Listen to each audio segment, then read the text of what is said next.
Good afternoon, fellow Jay Wardy. Ew. Ew. Ew. Not only was that like a gross thing to do, just like trying to make a fan base name, that's so last millennium. But it says Wardy? Ew, bro. That's actually my other account name.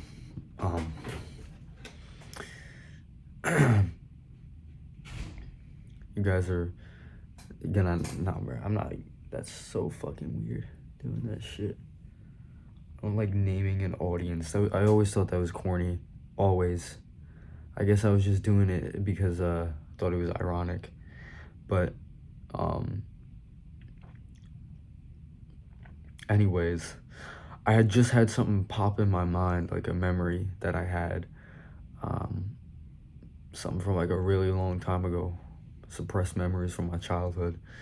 When I was younger, I used to do like stage performances. I know that's crazy, right?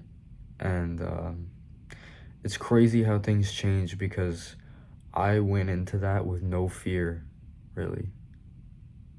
Not at all. Not that I could remember. I was pretty much, I was really like encouraged to do it. I was pretty excited to go up on stage, and I did a little dance. I was holding one of those like wooden horse sticks, and I danced to Happy Trails to You until you meet again.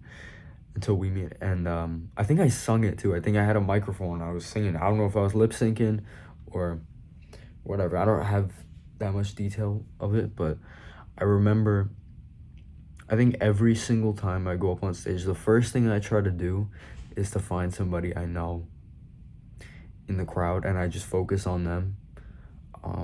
A lot of people would tell me, imagine everybody's wearing their underwear. That's what this one kid told me. He was like, imagine everybody's in their underwear. That was such a stereotypical thing, but he was just trying to help, I guess. He was the only person that did tell me something. And that I did. I spent more energy focusing on that than the dance. It didn't make me laugh at all. I think it made me do worse and get more anxious. But I think over time, just like the things people have told me to do when I go up on stage made it worse. And the last time I ever did this was for a dance recital, yeah. And in the class, I was like the oldest person, not by like a large margin. It was just I was the oldest person. It was in that weird phase where like they weren't much younger, but they also hadn't hit puberty yet, and I did. So it was like, bro, what the fuck? Or they were like right at the cusp of it.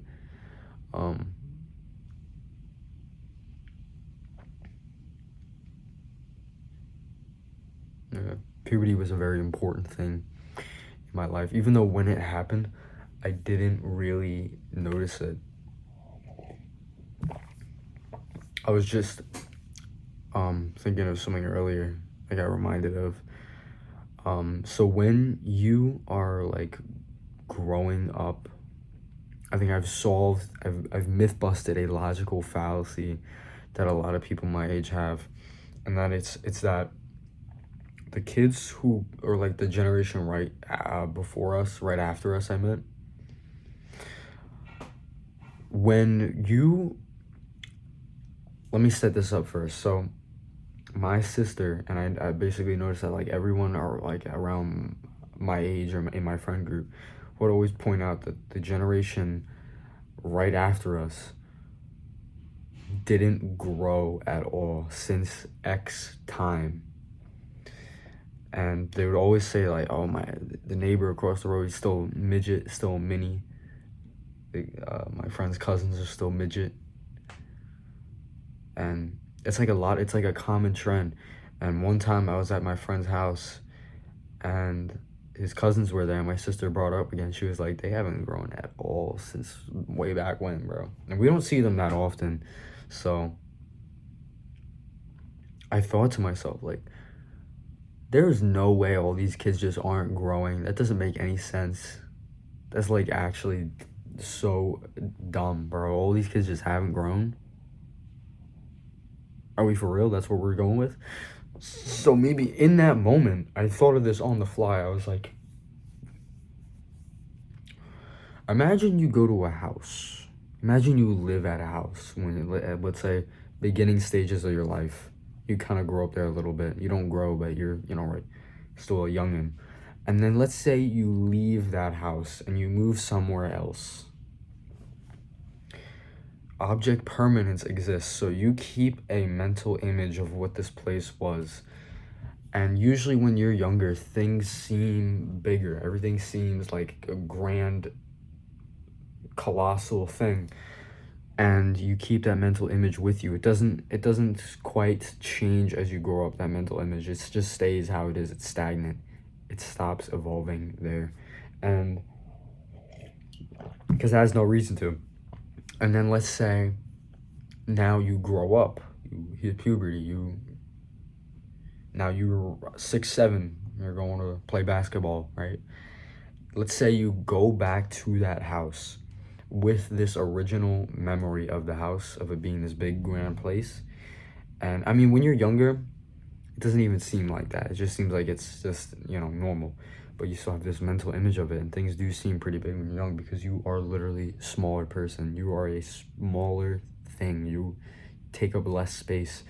And so by going back to it with this original idea, now grown up, things seem way smaller than they used to be because you have this original image and you're comparing and contrasting to the way things seem. So if you think about that, right? And now think about the kids that seem like they haven't grown up at all. Let's say this house that you go back to, suddenly, somewhere in between when you left and came back, it actually magically grew a little bit. It did. Everything actually did grow up physically in the house. It expanded. So when you go back and you compare and contrast, the house, it grew to an extent to where it matched your original mental image. So you'd say the house looks the same. There's no difference with this house, right? If the house didn't grow at all, it would look like it shrunk. If it did, it would look like it stayed the same pretty much. So if you think about these kids, they're growing up a little bit and you're growing up a lot, right? And it's right before that period when they hit puberty. They haven't hit puberty yet.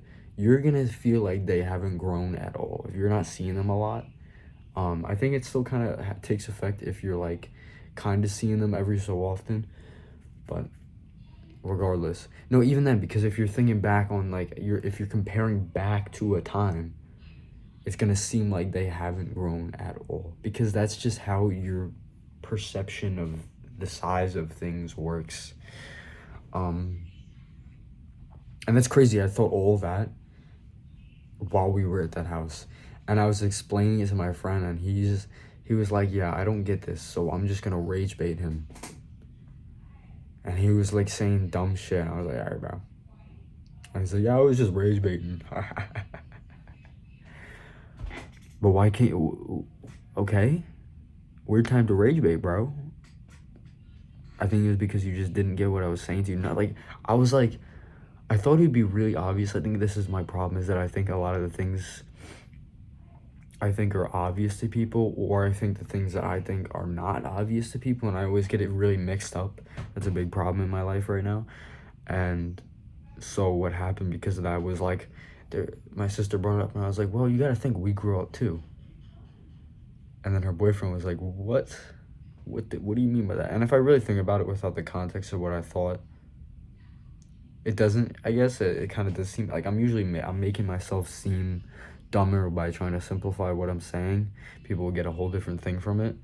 But I think no matter what, just it's usually safe to just either explain as much as you can, whatever pops into your mind when a subject arises, explain all of it to people, or kind of imagine that your thoughts weren't, but you can't even do that because some things that are common knowledge are really, I don't know, man. I always feel like it's always been kind of a difficult thing to determine whether or not somebody's gonna know what I know, or Like, because it's happened before. But also, the times where it's happened, I've started to think this, that the times where it's happened, I was just really anxious and I was saying dumb things. I was extremely worried about. This is a very crucial thing that comes up when I'm anxious, is trying to think about whether or not what I'm saying is dumb. And usually I'll just really, really, I could be convinced that I'm stupid. I'm a complete idiot. And that's come up throughout my whole life. Even with like math, probably like doing math or any type of school, my tutor would come over and I would be so stressed. I would be like, oh my God, fuck, I'm gonna fuck up so bad. And I would convince myself. And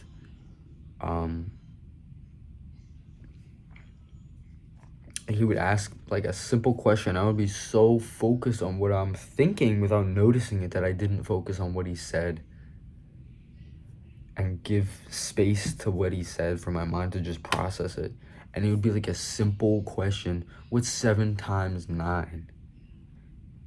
And I'd be like,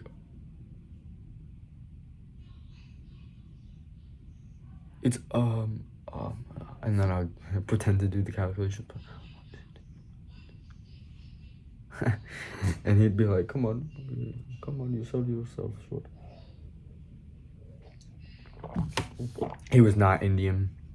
He was Rastafarian. His accent, I just completely miss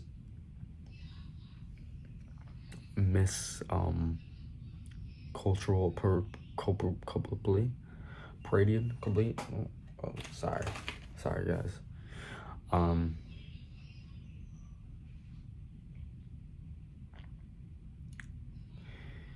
He was a cool guy. I've had a long history of teachers that would, like tutors that would come to my house. Oh boy, bro. Oh boy. I would give them a run for I want to say run for their money. It sounds like the right phrase. But they run for their I would give them a run for their earnings. See, that doesn't work. I don't know how to use that phrase, but like, you get what I'm saying, bro. I would really test these teachers. Even though I feel like I really wasn't. That's just what I was told growing up, is that I was a testy student. Like, I would always point things out. Like, one time my teacher didn't know the answer to something, and I could tell she was just like, she was probably the worst one I had. Forget what I was gonna bring up, but like, she was probably the worst teacher I had. She really confused the fuck out of me. Like, we used to have these hour-long conversations just about how much like we hated the shit. But she was still a good person, I guess. Yeah, she was still a good person, and we were kind of naive for saying all that. But like, that's just what we thought when we were younger. We were just like, damn, what the fuck? And we'd like throw her under the bus in front of people, like, not in front of people, but like 2 people behind her back. Goddamn, bro. That was my first like exposure to gossip. That's what got me interested in gossip. And the thing about me is that I don't like gossip at all. But I think this is the honest truth that a lot of people need to come to the conclusion of, is that I like to, but I hate it. There's enjoyment that comes from doing it, but I hate the idea of it. I can morally discern that this is not a right thing to do, regardless of what. I think it's fine to admit that you enjoy doing something that isn't wrong, and it makes you even better to be able to say that I know I should not be doing this. That is a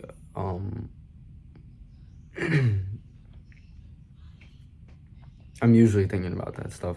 Like, I'll think about like the portion. If my dog's looking at me like wanting food, I'll feel so bad. Even though I'll really be feeling like I don't want to give you anything. Then I'll kind of like think back on that and tell myself that's a shitty thing to do. and say, well, you gotta be fair, and I'll give them half of whatever I'm eating. I'm really like, some people will call that overthinking, but I think overthinking is when you are severely emotion. The only reason you are thinking something is because of an emotion. Now, what I was thinking was about an emotion, but the emotion wasn't charging it. You know what I'm saying? Emotionally charged thoughts are what overthinking is, and anything beyond that, like people calling scientific studies overthinking at this point. You see the video where it's like showing how big the universe is, and then someone in the comment says, yeah, at this point they just overthinking. I get what they mean. They mean that like this is completely useless to everybody. All science is fucking useless to the general public. It's just that you're not really using the science. You're not thinking about it. You're not going about your day thinking about science problems. It's just that science indirectly helps you, I think. It's improved a lot about the world. Simple as that. Medicine. I mean, everyone knows that. That's not what I'm really talking about. It's just like the bigger scale things that we're scientists are studying about. I think in a way it could help. There's the idea that it could be helpful to people, and you don't know how much things we're learning by doing that help us in the smaller scale. There's scientific breakthroughs in like mathematical equations or shit that do kind of affect you. You know, it cascades down. Pushing yourself to do harder work makes you better at the easier work. That's just how it works. Shit, bro. Pushing hard. That's like a Dr. Seuss line. My foot is fucking itchy as fuck. You wanna see it?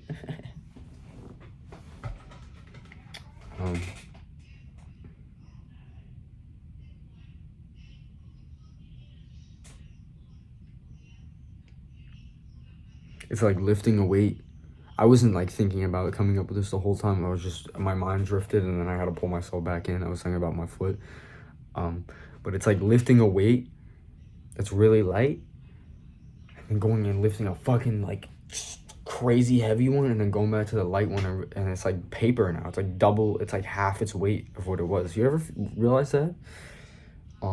Nobody's ever really said that they know that. This is one of the things. I don't know if it's obvious or not. I'm still gonna say it regardless. People need to lower their standards of what's not socially, like conversationally acceptable. There's so many things about conversations that people have just like stigmas about. My family told me that a stigma is like something in your eye, and they're all laughing at me, and I was like, what? In my mind, I had doubted myself. I was like, oh shit, what am I saying? Stigma? I was thinking of like a sty, which is on your eyelid, or like I guess something in your eye does sound like a stig thing in your eye. But a stigma is like a bad belief. I'm doubting myself still, but I'm pretty sure I looked it up. I'm pretty damn sure I looked it up, and it was like a bad belief that you have towards something. I'm always fucking, this is my anxious thing. If I'm talking to somebody, the more anxious I am, the more I'm like touching my, like I'm like not like that, but you know, I'll be like this. Oh yeah, really? Yeah. Yeah.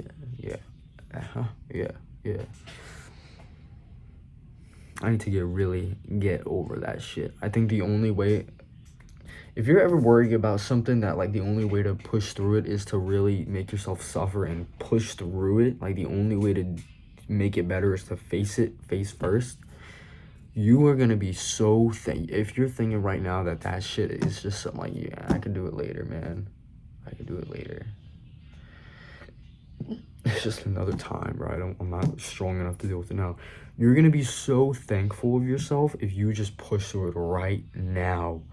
Like a week from now, you're gonna be like, damn, I can really make eye contact better. And there's like no problem with it because I suffered for like a total of 20 minutes. That's crazy, bro. I'm really thankful. Like, if you really think about it, bro, the amount, I know it's more anchored about it. What the anchor point is, the now and the suffering that's happening now. But if you break free from that, you can realize that I'm going to continue to suffer at a constant base level forever. That's going to add up to fucking million times more than the 20 minutes I could just really suffer to get past this. Yeah. Jay Waters' virtues are just on a fucking cascade waterfall right now. I'm only getting better at it too. I really am. I think one day, I think this could go many ways. I could become like a public speaker one day. I don't know. I'm really never giving into things that I do. I can be really good at doing things, and I just won't ever. It'll be like an idea. Like I might be able to do something with this, but I never actually will. It's part of that time anchoring that I was just talking about. If I just stopped anchoring my pain and suffering to right now and realized that, like,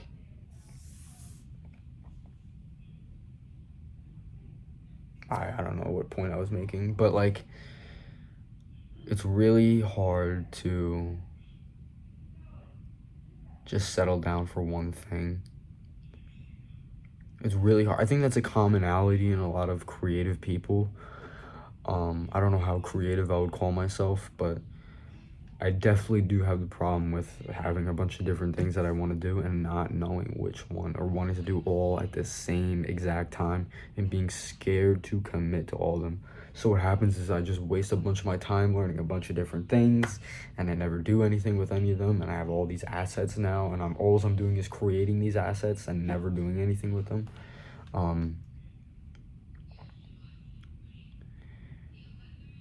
But although they do come in use at some point in life, like you never know if you're gonna have to fix something, you know. But there's still, you can't live off of all that. So I don't know what to pursue, really. I don't know. I'll be very interested in the moment on something, but the work and the years of doing it just don't interest me at all. I would rather just get a 9 to 5. Just, you know, if I'm thinking about it, really, if I'm really putting myself in the shoes of myself in the future, like doing something that's so consuming and you need passion for it to continue to do it, like I would rather just work a 9 to 5, bro, and then just keep doing things that make me feel good in the moment. And right now I really need to think about all this. I almost need a guidance counselor. Fuck, bro. But I don't even know how much a guidance counselor. Like, could you just get a guidance counselor as an adult? Like, you're not even in school. Or is that just like, is that some sort of therapy you can deal with? I have no idea. I feel like that's just dependence. You're being extremely dependent on one person to dictate your life for you.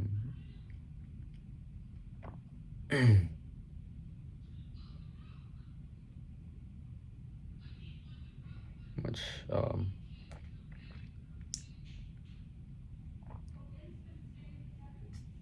I don't see why you wouldn't want to do that.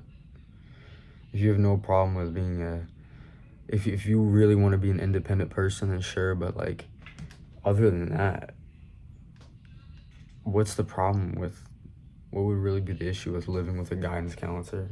Fuck that. Oh my god.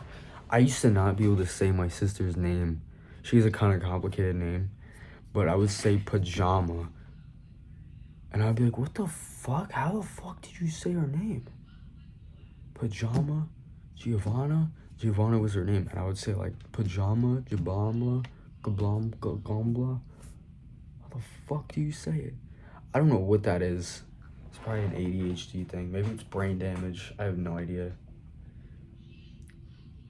There's a surprising amount of, the line is very thin on things that are kind of brain damage and things that are just normal. But it's really well documented stuff, and a lot of people know this stuff. Like, if you walk into a different room with an idea of something you need and you forget it, like, that's kind of a normal thing.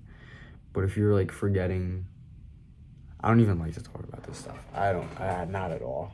Hell no, bro. I'll pass on that conversation.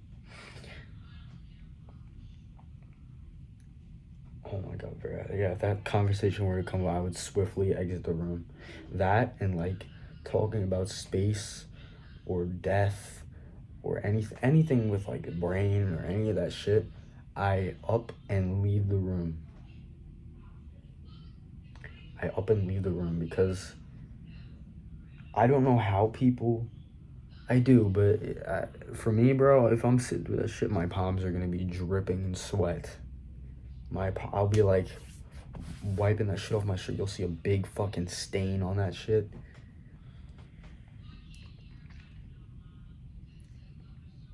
That would be disgusting, bro. Sweat is like, there's people who sweat so much that it like damages their heart or something, and it like it affects the integrity of their own life, how their lifespan and shit. Yeah, the heart is a pretty scary thing. It's something you have to really take care of your heart when you're young. Seriously. Why am I saying that? What the fuck, bro? I'm always talking like I'm some wise old man. Take care of your heart when you're young. You don't know when you're gonna need it. But because the number one thing people die from is a stroke. And if you get a stroke and you live through it, you get brain damage. You have cells, it like over hours, cells in your, it's like a fucking hole that forms in your brain, and it just gets bigger. So like right after the stroke happens, you'll be fine, but then like later on, that's when you start like losing half your vision and shit, control of your body. So yeah, that's terrifying. I like to spread positivity on this shit. I don't like bringing this into here. I really shouldn't. It's just that's the way it went. That's the alleyway we drove into. We went into an alley with like homeless people, and there's like some Asians in the back. They're like cooking their shrimp. Drops on the floor. They put it back in the pan. But they can flip it real good though.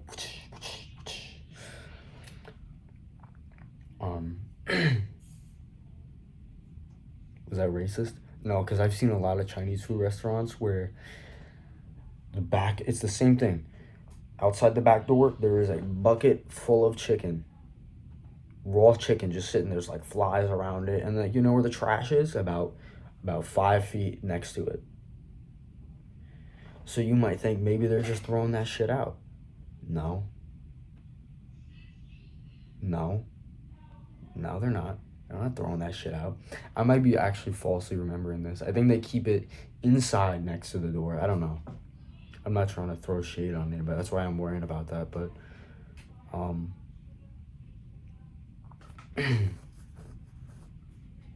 yeah, some stank ass shit. Like if you're in a Chinese restaurant, you're on the. That's where the grass is greener. The grass is always greener on the other side, except if you're in a Chinese food restaurant. Then it's like there's fucking it's like a dumpster fire in the back, bro. The grass is greener on your side. They're thinking that. They're like, damn, man, I need to get out of here. Fuck, man. Fuck. I don't give a fuck though. I will still be ordering that shit. I'll still be ordering that chicken lo mein, the chicken with the chicken with like a whole load of fucking some sort of sauce on it with the seasoned chicken, sesame chicken. Yeah, that shit is delectable. You get that plastic fork that snaps the first time you try and scoop it out.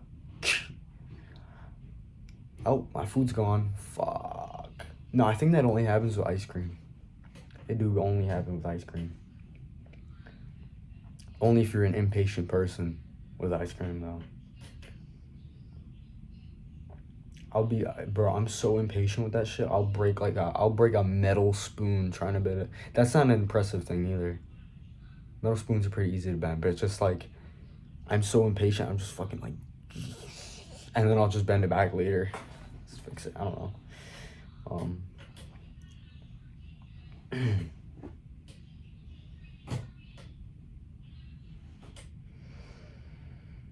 That was the longest minute ever. Oh my god, we were stuck on 29 minutes forever. Fuck. Finally hit 30 minutes. I made it through. Every time I tell myself, I don't, but I should start telling myself, I made it through. Did it. Give yourself a handshake, a hug, turn around, make it look like you're kissing somebody. Alright. Should I turn this into a podcast? Should I? Should our Jay Waters podcast? I'll have my guest. I was just thinking about this. All my guests sit right there. I'll ask some questions. How you doing today? Good? Good. Are you happy? Yeah? That's good. Yeah.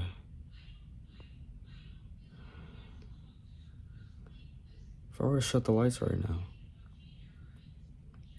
what would you do? That would be hilarious, bro. I don't know. I feel like there's been everything that could be done with a podcast has been done.